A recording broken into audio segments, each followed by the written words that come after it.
በወሎ ግንባሮች አፋብን የተገኙ ወታደራዊ ድሎችን ይፋ አደረገ። በርካታ ቀጠናዎችን የሸፈነው ከባድ ትንቅንቅ በአገዛዙ ላይ ሰብአዊና ወታደራዊ ኪሳራን አድርሷል። የጦር መሪዎች ከነሰራዊቶቻቸው በፋኖ ጥቃት ተሸኝተዋል። በቀዳሚ የግንባር መረጃችን በዝርዝር እናስደምጣቸዋለን። በጦርነት ጠማቂነቱ ቀዳሚነት የተሰጠው የብልጽግናው አገዛዝ በትግራይ መቀሌ ከተማ ቅርብ ርቀት በፈጸመው የድሮን ጥቃት ንጹሃኑ ሲያልቁ ኦህዴድ ብልጽግና የተስፋፋ ወታደራዊ አፈና እያስኬደ ነው። ወጣቶቹ መንደራቸውን ለቀው ወጥተዋል። ሌላኛው የሰዓቱ አሁናዊ መረጃ ነው። በአብይ አህመድ መዳፍ ስር ያለው የምክክር ኮሚሽን በርካታ አሻጥራዊ ውጥረቶችን እያስተናገደ መሆኑ ተሰማ። በምክክሩ ኮሚሽነሩ የግድያ ሙከራ እንደተደረገባቸውም ተመላክቷል። በጉዳዩ ላይ ሰፋ ያለ ዝርዝር ዘገባ ይዘናል። በርካታ ኢትዮጵያውያን ከአሜሪካ ይሰናበታሉ ሲባል ኢትዮጵያን ጨምሮ የጦር ሜዳዎችን ጦርነት እየቀየሩ ያሉ የድሮን ጥቃቶች ሰራተኞችን ገድለውብኛል ሲል ዓለም አቀፉ ተቋም አስታወቀ።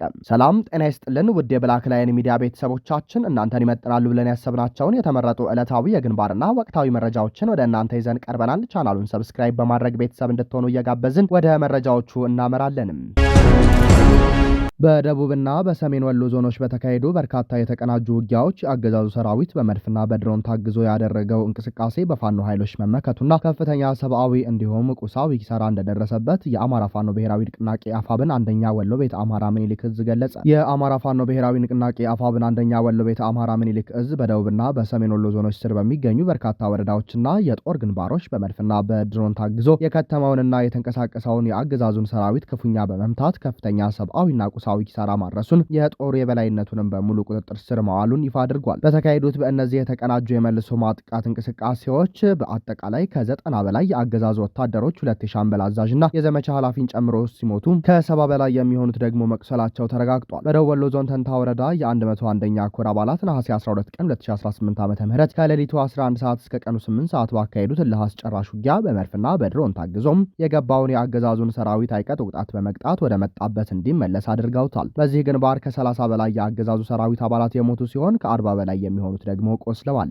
ለቁጥር የሚያዳግቱ የነፍስ ወከፍና የቡድን መሳሪያዎች በፋኖ እጅ ገብተዋል። የጥቃቱን ስፋትና ከባድነት መቋቋም ያቃተው የአገዛዙ በርካታ ጦር ሰራዊት ከነሙሉ ትጥቁ እጁን ለፋኖ መስጠቱም ተገልጿል። ሰራዊቱ በፋኖ የደረሰበትን ሽንፈት መቋቋም ሲያቅተው የንጹሃን አርሶ አደሮችን መኖሪያ ቤቶች በከባድ መሳሪያ ወይም መድፍ በመደብደብና በማቃጠል የበቀል እርምጃ ላይ ተሰማርተው ውሏል። የአፋብን አንደኛ ምኒልክ እዝ ስር የሚገኙት የ14ኛና 15ኛ ኮር የተቀናጁ አሃዶች በደቡብ ወሎ መቅደላና አልብኮ ወረዳዎች ባካሄዷቸው ድንገተኛና መብረቃዊ ጥቃቶች ከፍተኛ ድል ተጎናጽፈዋል። ከንጋቱ 11 ሰዓት ተኩል ጀምሮ በመቅደላ ወረዳ ማሻ ከተማ በተካሄደው መብረቃዊ ጥቃት የፋኖ ኃይል ከተማዋንና ወታደራዊ ገዢ ቦታዎችን ሙሉ በሙሉ በቁጥጥር ስር አውሏል። በህዝብ ላይ ግፍ ሲፈጽሙ የነበሩ ሚሊሻዎችን ጨምሮ ከ45 በላይ የአገዛዙ ኃይል አባላት ወደ ሞት ተሸኝተዋል። በርካታ ቁስለኞችን ይዘው ወደ ሊባና ደሴ መሸሻቸውም ተገልጿል። ከ25 በላይ ክላሽንኮቭ፣ 15 ኤፍ1 ቦምቦችና በርካታ የክላሽና ብሬን ተተኳሾች መማረክ ተችሏል። በአልብኮ ወረዳ ፉርሴ ተራራ ላይ መሽጎ በነበረው የአገዛዙ አድማ ብተና ኃይል ላይ የ14ኛ ኮር 143ኛ ክፍለ ጦር አሃዶች ባደረጉት ቀጥታ የምሽግ ጥቃት የሻምበል መሪውንና የዘመቻ ኃላፊውን ጨምሮ 15 የጠላት አባላት የሞቱበት ሆኗል። ከ30 በላይ የሚሆኑት ደግሞ ቆስለዋል። በሰሜን ወሎ ዞን በአውተገኝ፣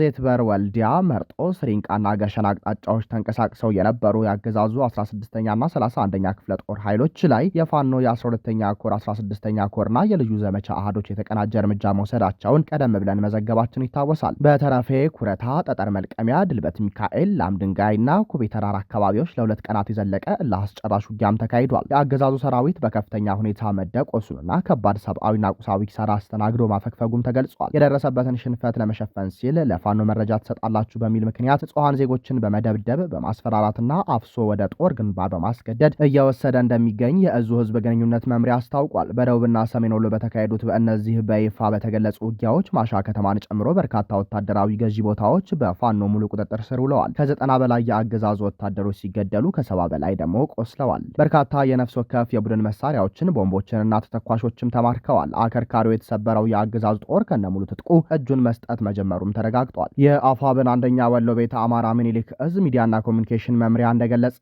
እዙ ዛሬም እንደ ትላንቱ የጠላትን አንገት እያስደፋ የወገኖቹን የነጻነት ድል ማብሰሩን አጠናክሮ እንደሚቀጥል አስታውቋል።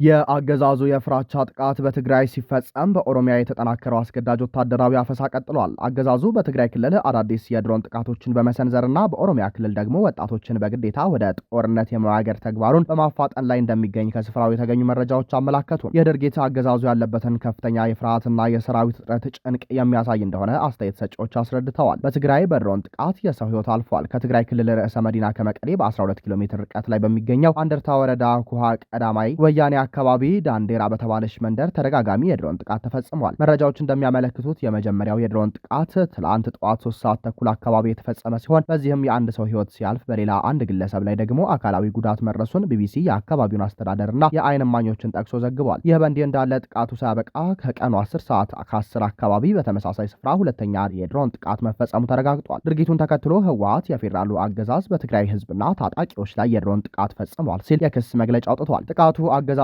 በትግራይ በኩል ሊነሳብኝ ይችላል ከሚል ስጋትና ፍርሃት የተነሳ የተሰነዘረ እንደሆነም ተጠቁሟል። በሌላ በኩል ህወሓት ወጣቶችን በግዴታ ለወታደራዊ አገልግሎት እያፈሰ ነው በሚል ሰፊ የፕሮፓጋንዳ ዘመቻ ሲያካሄድ የነበረው የ4 ኪሎ አገዛዝም ራሱ በኦሮሚያ ክልል ውስጥ አስገዳጅ ወታደር ምልመላና አፈሳውን በከፍተኛ ሁኔታ አጠናክሮ ቀጥሎበታል። በምስራቅ ቦረና ዞን ጎሮዶላ ወረዳ በሚገኘው ቢታታ ቀበሌ ውስጥ ሚሊሻዎች ወጣቶችን በግዴታ አፍነው ወደ ጦርነት የመውሰድ ድርጊት አባብሰውታል ሲሉ ነዋሪዎች ተናግረዋል። ከሁለት ቀን በፊት ሚሊሻዎች 12 ወጣቶችን በግዴታ ይዘው የሄዱ ሲሆን ትላንት ደግሞ የአካባቢውን ህዝብ በመሰብሰብ አዲስ መመሪያ አስተላልፈዋል። መመሪያውም እያንዳንዱ የቡድን መሪ አምስት ወጣቶችን መዝግቦ እንዲያስረክብ የማያስገድድ ነው ሲሉም ተናግረዋል። ይህ በእንዲህ እንዳለ የአገዛዙን አስገዳጅ መመሪያ ተከትሎ በስብሰባው ላይ የተቀሰቀሰው የህዝብ ተቃውሞ ውጥረት ነክሶበታል። የአካባቢው አባገዳዎችና እናቶች በመድረኩ ላይ በመገኘት ልጆቻችንን እስከ መቼ ነው ጥቅምና ውጤት በሌለው ጦርነት ላይ ማገዶ የሚሆኑት በማለት በከፍተኛ ምሬት ተቃውሟቸውን አሰምተዋል። በርካታ እናቶችም በምሬት አልቅሰዋል ሲሉ ምንጮች መረጃውን አድርሰዋል። በስብሰባው ወቅት የተፈጠረውን ውጥረት ተንተርሰው በቦታው የነበሩ ወጣቶች በሙሉ በአንድ ጊዜ ወደ ተለያዩ አቅጣጫዎች ሮጠው የተበተኑ ሲሆንም ስብሰባውን ከቦ የነበረው ሚሊሻም ሊያስቆማቸው አልቻለም። ወጣቶቹ ካመለጡ በኋላ ስብሰባውን ይመሩ የነበሩ አካላት ተቃውሞ ያሰሙትን እናቶችና ሽማግሌዎችን እንደገና ሰብስበው ይህ ጉዳይ ከላይ የተሰጠን ግዴታ ስለሆነ የተነፈሰ ሰው ካለ አስፈላጊውን እርምጃ እንወስድበታለን ሲሉ ዝተውባቸዋል። በአሁኑ ወቅት በጎሮዶላ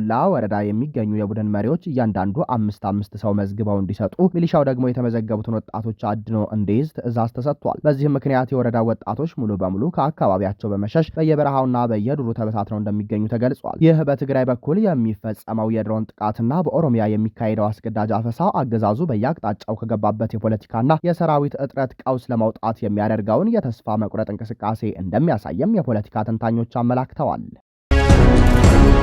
በአገዛዙ መዳፍ ውስጥ የሚደረገው ምክክር ኮሚሽን በከባዱ ውዝግብ በመርሃ ግብር መስተጓጎልና በውስጥ ቅሬታዎች ውስጥ መዘፈቁ ተገለጸ። የምክክር ሂደቱ በ35ኛ ቀን ውሎ ላይ ከፍተኛ የመርሃ ግብር መስተጓጎሎች፣ እርስ በርስ የሚያጋጩ የምክር ሀሳብ አጀንዳዎች፣ የዋና ኮሚሽነሩ አለመገኘት እንዲሁም በኮሚሽነሮች ምደባና በፖለቲካ ፓርቲዎች ተጽዕኖ ዙሪያ የተነሱ ውዝግቦች ሂደቱን እየተፈታተኑት እንደሚገኙ ተሰማ። በአዲስ ዓለም አቀፍ ኮንቬንሽን ማዕከል ሲካሄድ የቆየው ይህ የምክክር ጉባኤ የጋራ ማረጋገጫ ቡድን ስራውን ባላጠናቀቁበት በኮሚሽነሮች አመዳደብ መንገድና በፖለቲካ ተጽዕኖች ምክንያት በከፍተኛ ውዝግብና ቅሬታዎች ውስጥ ይገኛል ተብሏል። በምክክር ጉባኤው 35ኛ ቀን ውሎ በስራ ቡድን ደረጃ እንዲካሄድ እቅድ ተይዞለት የነበረው የምክክር ሂደት ሳይካሄድ ቀርቷል። የጋራ ማረጋገጫ ቡድን አባላት በየስራ ቡድኑ የቀረቡ አስተያየቶችን በማካተት የ8ቱንም አጀንዳዎች ምክር ሀሳቦች በስራ ቡድን ደረጃ እንዲያቀርቡ ቢታቀድም ቡድኑ ስራውን ማጠናቀቅ አልቻለም ነው የተባለው። በመዘግየቱ ምክንያት ሂደቱ ወደ ዛሬ ነሐሴ 13 ቀን 2018 ዓ.ም እንዲዘዋወር ተወስኖም አድሯል። የተፈጠሩትን መስተጓጎሎችና የተመካካሪዎችን መጉላላት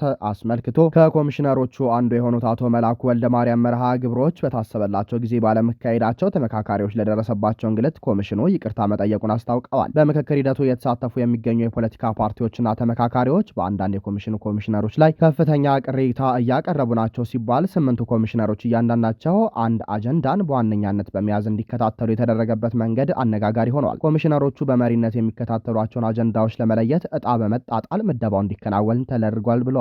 ይህ በዕጣ የተደረገ ምደባና የኮሚሽነሮቹ አሰራር ቅሬታ ቢያስነሳም እስካሁን በኮሚሽኑ ምክር ቤትም ሆነ በአማካሪ ምክር ቤት ውስጥም በጉዳዩ ላይ የተደረገ ምንም አይነት ውይይት አለመኖሩ ታውቋል። የኮሚሽኑ ምክትል ዋና ኮሚሽነር ሂሩት ገብረስላሴ ለተመካካሪዎች ባደረጉት ንግግር በጉባኤው ውስጥ ያሉትን አጣብቂኝ አስቸጋሪ ሁኔታዎች ይፋ አድርገዋል። በሁለትና ከዚያ በላይ ምክረ ሀሳቦች የቀረቡባቸው ንዑስ አጀንዳዎች ያሉ ሲሆን እነዚህ ምክረ ሀሳቦች አንዳቸው ሌላቸውን የሚያጣፉና የሚያጋጩ ሆነው ተገኝተዋል። ኮሚሽነሯ ተመካካሪዎች በተቻለ መጠን ምክረ ሀሳቦችን ወደ አንድ እንዲያመጡና መግባባት ያልተደረሰባቸውን ጉዳዮች ላይ የጋራ ስምምነት እንዲፈጥሩ ብልጽግናዊ ትዕዛዝ ጥሪ አቅርበዋል። በአጀንዳ ማሰባሰብ ሂደት የተሰበሰቡና ክልሎችን የሚመለከቱ አጀንዳዎችን ለክልሉ አስፈጻሚ አካላት ለማስረከብ ዝግጅት እየተደረገ መሆኑም ተገልጿል። የኮሚሽኑ ዋና ኮሚሽነር ፕሮፌሰር መስፍን አርአያ በምክክሩ የመጨረሻና ወሳኝ ምዕራፍ ላይ በስራ ቦታቸው አለመገኘታቸው ሌላው ስጋትና ሴራን የደቀነ ጉዳይ ሆኗል። ዋና ኮሚሽነሩ በቤተሰብ ጉዳይ ምክንያት ከሀገር መውጣታቸው ተረጋግጧል። ሂደቱ ማጠቃለያ ላይ በደረሰበት ወሳኝ ወቅት የዋና ኮሚሽነሩ አለመኖር በምክክሩ ላይም ክፍተት ይፈጥራል የሚል ስጋት ቢያድርም ምክክሩ ከመጠናቀቁ በፊት ይመለሳሉ ተብሎ ይጠበቃል የሚሉት ምንጮች ኮሚሽነሩ መጡም አልመጡም በዚህ ምክክር ጉባኤ ላይ የሚጸድቁ ውሳኔዎች የህዝብና ሀገራዊ ሳይሆኑ ብልጽግናዊ ይዘት ያላቸው ብቻ በመሆናቸው በተግባር የመፈጸም እድላቸው አነስተኛ ነው ሲሉ አብራርተዋል። በቦታው የተገኙት